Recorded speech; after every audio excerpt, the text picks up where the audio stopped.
say something very controversial here. As much as I love Picard, and as much as I love Kirk, because my first introduction to Trek was through the original series, I am going to say that over the years, my number one captain has become Janeway. Knew it. Only because I feel like she is a good combination of both Kirk and Picard. I feel like she's got the best of both of them. But again, like, I think too, depending on the scenario. Like, if I'm in a bar fight, I want Kirk. If I'm negotiating a peace treaty, I want Picard. But if I just want someone all around, it's Janeway. I can see that.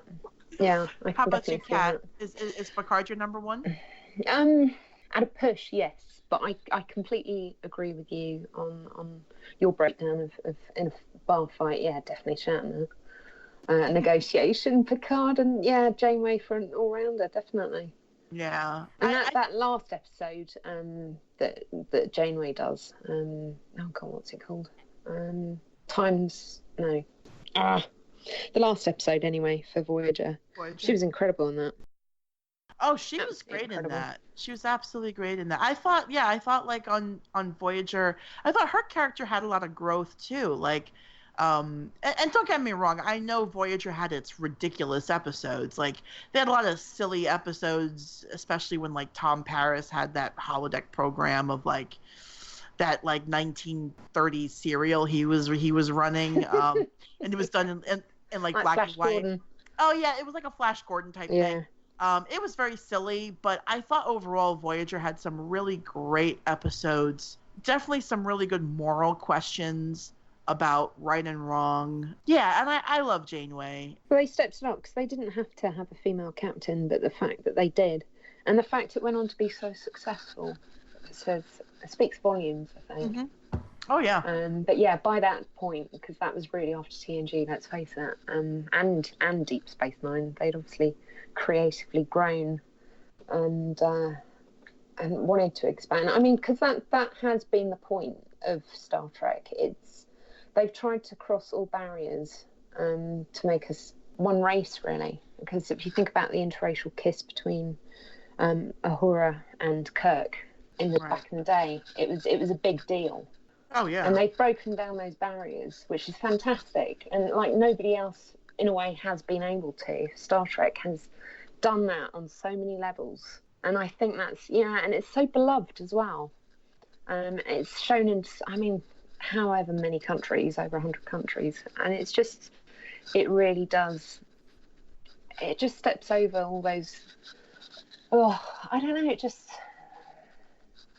Well, there's I totally agree with what you're saying.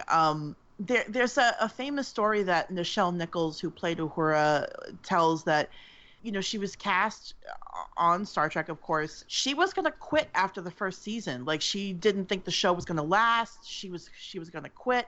She was very involved in the civil rights movement in the 1960s here in America. Yes. And she met with Dr. Martin Luther King Jr., and he basically convinced her to stay on Star Trek. Yeah. And she said, why? Why should I stay on Star Trek? And he said, because every week, young people who are African American or Black are tuning in, and they're seeing a Black woman on screen who is not a maid, who's not a servant, who's not a slave, who's not a mammy. She is in charge. She is an officer on a starship. Every week they are seeing you on that bridge. And he said, we can't take that away from our young people. And she decided to stay on. And I thought, like, what that meant for representation on the screen was so important. And you think about even like George Takei being Japanese American, being on that screen every day or every episode, what that did for representation for Japanese people and Asian characters in general.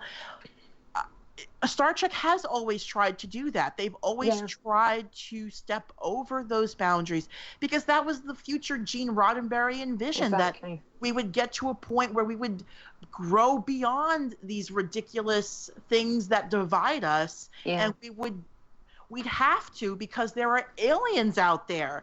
There are Vulcans and Andorians, and there are Klingons, and there are the Breen, and there's the Q, and there's the Borg, and there's so many people out there that look so different than us. Yeah. But it's true though. If aliens actually landed tomorrow, every petty little problem that we all face as a race would just disappear overnight. It wouldn't exist anymore. 100%. We would just be one collective with each other. It's just, and yeah, I hope that day comes one day.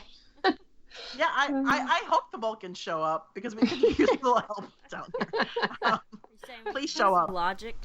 Oh, we could use a lot Yeah, of we logic. could do with that as well. Maybe we should suppress our emotions. I don't know. I'll give it a try. It might help.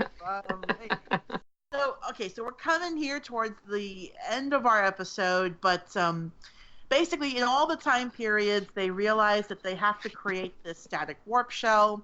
They head into the anomaly. We get a lot of flash jumps here between all three time periods of the Enterprise, creating the static warp bubble, sealing the breach, and one by one, the ships start to explode. And in the future, Q is there, of course, with Picard, and he's like, 2 down, 1 to go. It's been fun, Jean-Luc, but all good things must come to an end. And he said it. He said the thing. He said the title of the show in the show. Yeah. And eventually, all 3 ships do explode, and Picard finds himself back in Q's court, empty this time, except for just Q.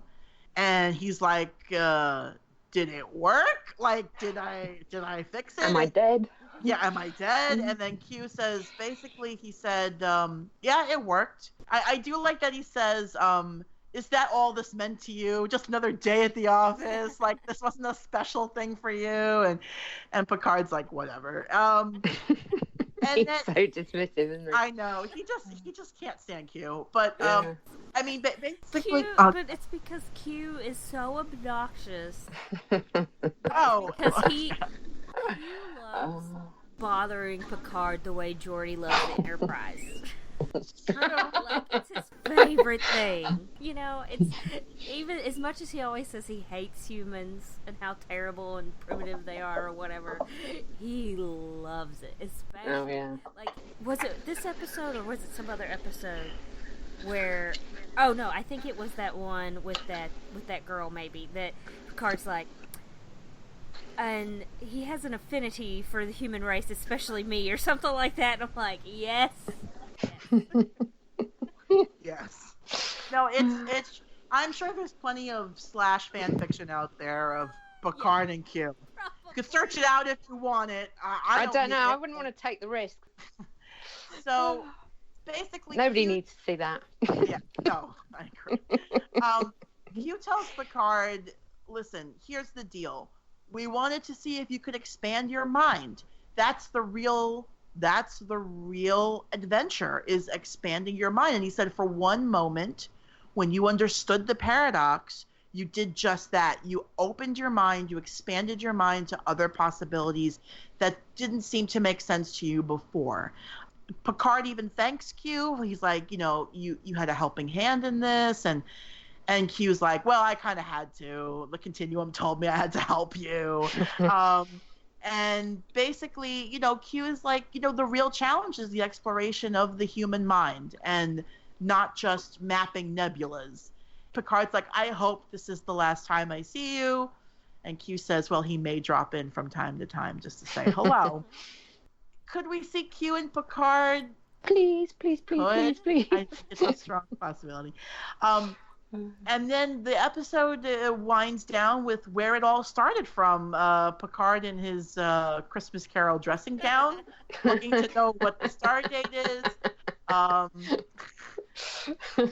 And he's done it. He saved humanity, which is great, of course. Thank you, Picard, for saving us. And Again, as you always do. The final scene of this episode, we're in Riker's quarters. They're about to play poker again. Have an orgy. They might. The night is young. They might have one. And they're kind of all talking about what the captain has told them how in the future they've all kind of grown apart, and they're kind of like, oh, well, let's not do that. Like, now that we know what could happen, let's not let that happen, basically. So again, the timeline is already altered by them knowing these events. So things in theory should be different now. Troy comes in, she joins them, and then everyone's surprised when the captain shows up, because he's never joined them in their poker games before. No. He's like, "What dudes?" No, I don't. He's like, "Where the party at? I've got Troy. We're gonna get drunk." Is that what young people say? I don't know. He's like, "Yo, yo, go! Start in the house." I imagine that's what he says, but he brought White Claw. They're gonna get effed up. So.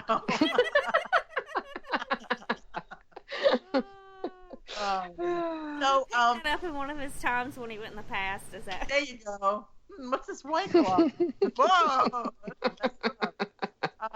So he sits down to join them, and everyone's like, "Of course, come and join us." And he's gonna deal and whatever. And then he says he should have joined them a long time ago. Yeah, and it's lovely how he looks around the table at every one of them. Yeah.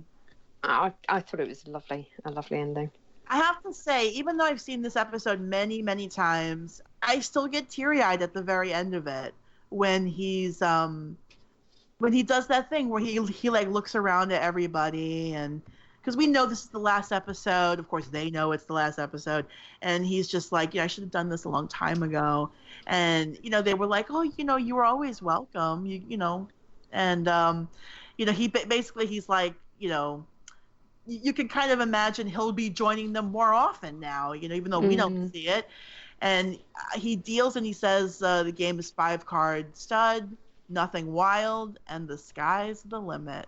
And then that's the end of our episode. That's the end of the series. Yeah. And man, even now I'm getting a little teary-eyed knowing that that's how it ends. And it ends on such a sweet little note, though. Yeah.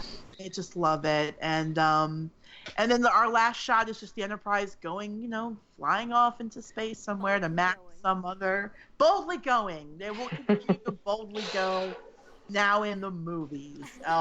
So that's our episode. I had to look up this one episode because you're talking about the captain's dressing gown.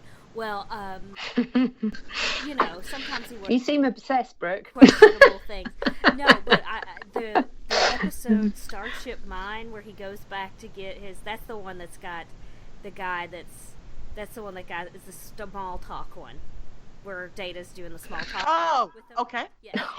And Picard goes back to the Enterprise while they're doing some sort of work, like some sort of scan on it, and they can't be there, and to get his saddle to ride some planet. Yeah, I remember the episode. His riding outfit was very nice.